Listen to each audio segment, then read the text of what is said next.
Tonight, Indiana Hard Week in Newcastle. I'm looking for a free all-day parking spot where my car can sit and rot. Our specialist reporting team at Nobby's Beach. No, I fear it was a bit cold for me this morning. And university professor says random facts. In Western Europe, where there are 500 million people. Live from the University of Newcastle, this is Newcastle Tonight with Peter Hyslop. Yes, good evening and welcome to Newcastle Tonight. It's a program run by students here at the University of Newcastle, and to all three of our viewers this evening, we welcome you to our first edition. Well, on this program, we'll tell you about the things you don't usually hear in the news, from grassroots initiative to decades-old debates in the Hunter region. Well, stay tuned if you want to be a more educated and informed local as we bring you Newcastle Tonight. But first this evening. It's been said that the early bird catches the worm as local early risers put their best foot forward for exercise and well-being. But how early of a bird would you have to be to wake up for a morning run? The Run Club craze has taken the Hunter by storm as eager locals put sleep-ins aside for their well-being. Our specialist reporting team Chloe Marler, Grace Dillon and Ella Harrison-Varag wake up at the crack of dawn to join the Never Run Club. Does the early bird really get the worm? We're here at the crack of dawn in the city's east to explore the Run Club craze. Bright-eyed and bushy-tailed. You mean bleary-eyed and bed-haired? Shut up. Time to stretch it out. Okay, who's ready, girls? We begrudgingly joined the annoyingly enthusiastic group of 6:30 runners at the Never Run Club in Newcastle. Feeling fit to put our limbs to the test. And Chloe doing a stretch straight out of 1985. Okay, what is that? We joined the charge. But with the noble desire to protect Ella's Doc Martens. So we're just doing a little bit of walking to warm up. That man's calves are huge! Look at these stragglers. But it soon became clear that we were being left in their wake. Not real. And Chloe started losing her sense of direction. Some of us had better ideas, actually. Running isn't really for us. But driving Chloe's 2009 Toyota Corolla and making the runners feel inferior is a bit more our style. They're honestly running faster than we're driving. This is going to become an investigative piece. Where did the Never Run Club go? We spotted a few stragglers and started muttering words of encouragement. Where have you been this whole time? And here we've got the stragglers. No, it's not us. Oh, in they come.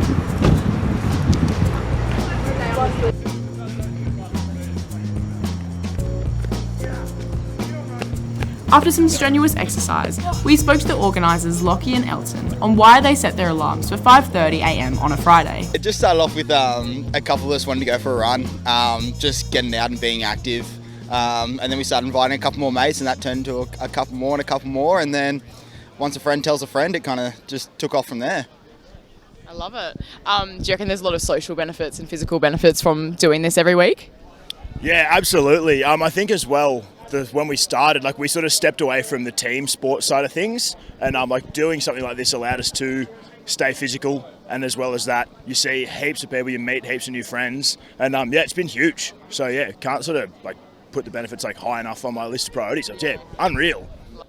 It's said that run clubs are becoming the new Tinder. What were your thoughts on that? Elton? There's definitely been a few follow-ups here and there, for sure. Any dating stories to come out of it yet? We're not too sure. I don't think so. Not just yet. I don't think so. But definitely a few catch-ups, a few follow-ups, so it's well on its way. Yeah. And I guess, in terms of that, it is definitely a place where you can come and meet like-minded people. I know, obviously, with your dating app, sometimes it's pretty facetious what you do see online. So having a space that you can come and meet people that are somewhat interested in the same thing, it can be pretty positive, I reckon. I think that I would probably come again. If it was summer, I definitely would get around a run club in the summer. Yeah. You know what though? I'm actually not going to lie. I do feel good. I know I didn't really run, but I actually do feel good. Would run again. So, I guess it's not the Never Run Club. Back to you in the studio. Our specialist reporting team there, pretending we're doing toasted TV. And Grace Dillon joins us now from the specialist reporting team. Grace, hello. How are you? Good, how are you, Peter? Yes, I'm good, thanks. And thanks for joining us.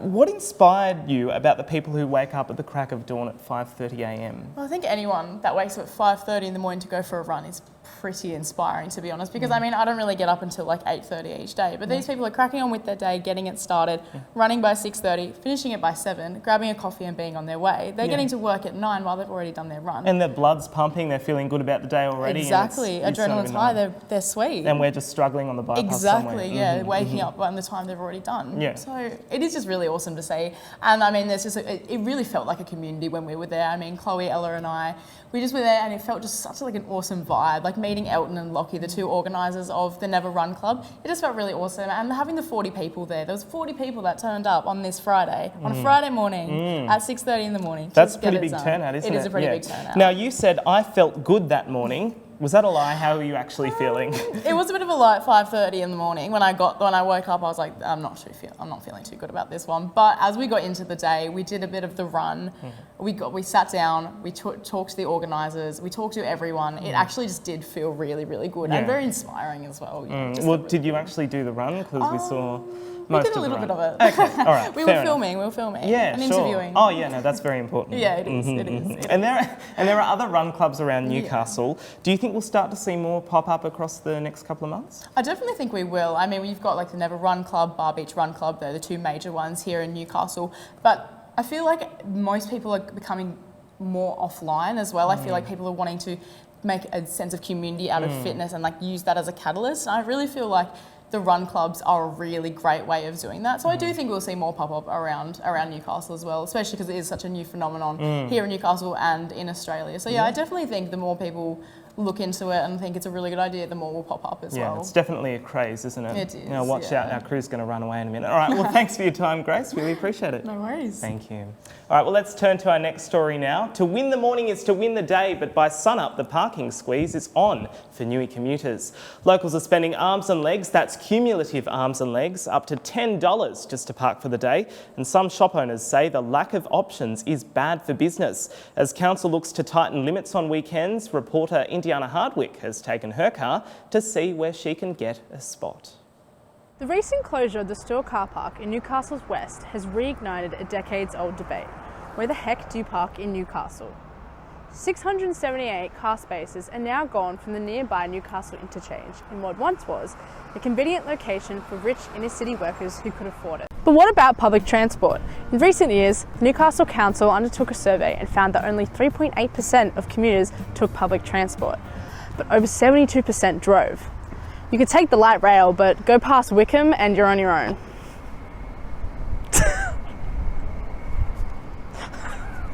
It's getting so bad that some are avoiding coming into the CBD altogether, but I am determined to find one of these rare, free, all-day parking spots. Are you feeling confident? No.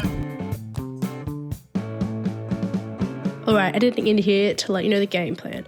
We have chosen a spot in the CBD marked here, and the plan is to find a free all-day parking spot as close as we can and find out how long it takes us. To our ticket phone, Spotto.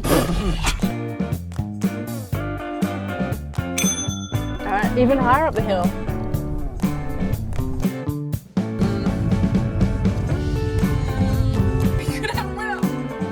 On the way down would be chill. On the way back up, we have to trudge all the way up this hill. That's a reverse park too. The things I do for coffee.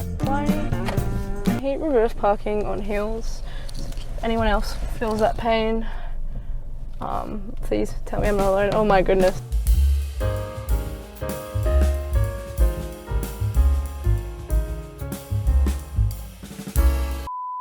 This is the only other place I know that has all-day parking is this spot here, so I was talking about what street. Oh, there's a spot! That took us 20 minutes. Is that a long time? That's double the amount I said I would try and do it. That's pretty good, but 20 minutes? Maybe not, actually. Let's see how far away we are from the actual drop location. A 5-minute walk. 350 meters. That's a little bit more than I thought, but that's good enough. Well, I guess this is it. Back to you guys. Indiana Hardwick there, contemplating the finer things in life. Well, this year's been a shocker for regional aviation. Just last January, things were looking up for new entrant Bonza, but since then it's come crashing down, and now operator Rex is also on its knees. Administrators are trying to salvage the future of Rex as it may shrink back to pre-pandemic size. And reflecting the woeful understaffing of the modern media industry, we now cross to more of me and how Bonza went bust.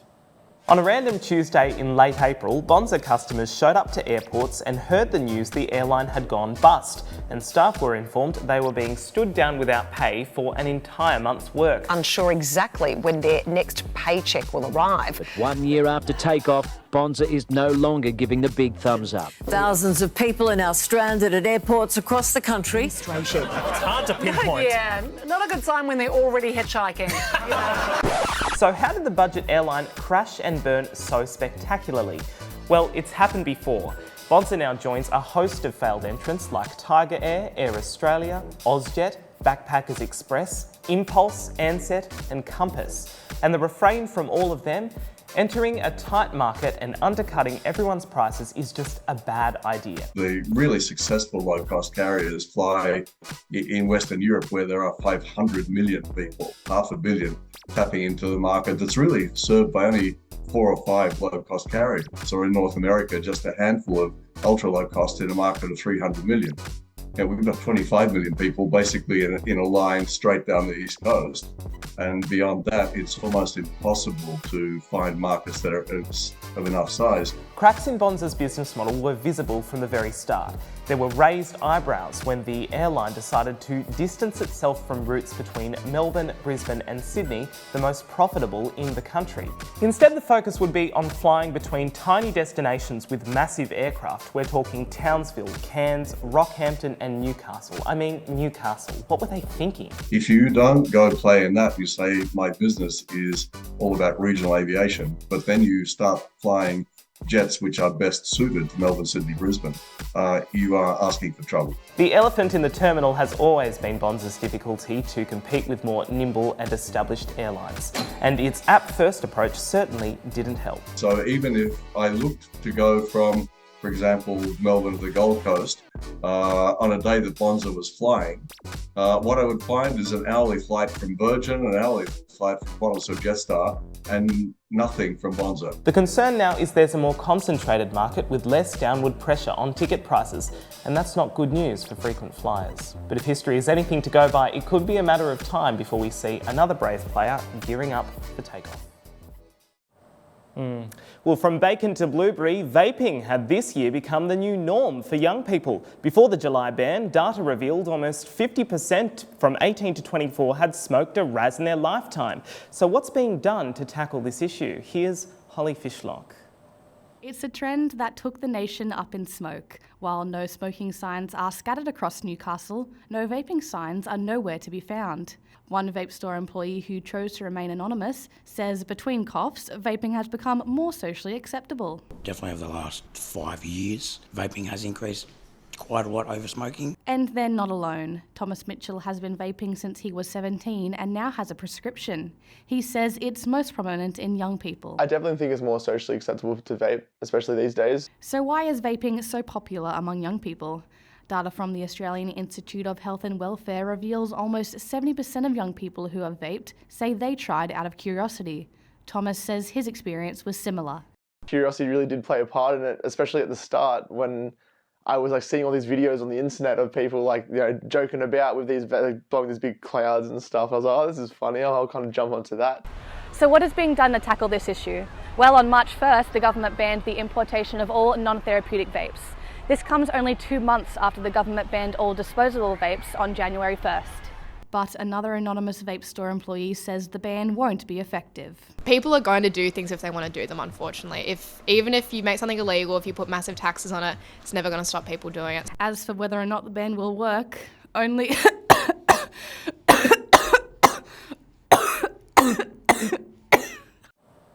Holly Fishlock there, clearly obeying the new ban. And that's it for this edition of Newcastle Tonight. A reminder, if you enjoyed the show, we're on Facebook, Instagram and YouTube, so share the show with your family and friends and get the word out about this project from the University of Newcastle. We'll be back next time to discuss more hunter issues and things, but until then, good night.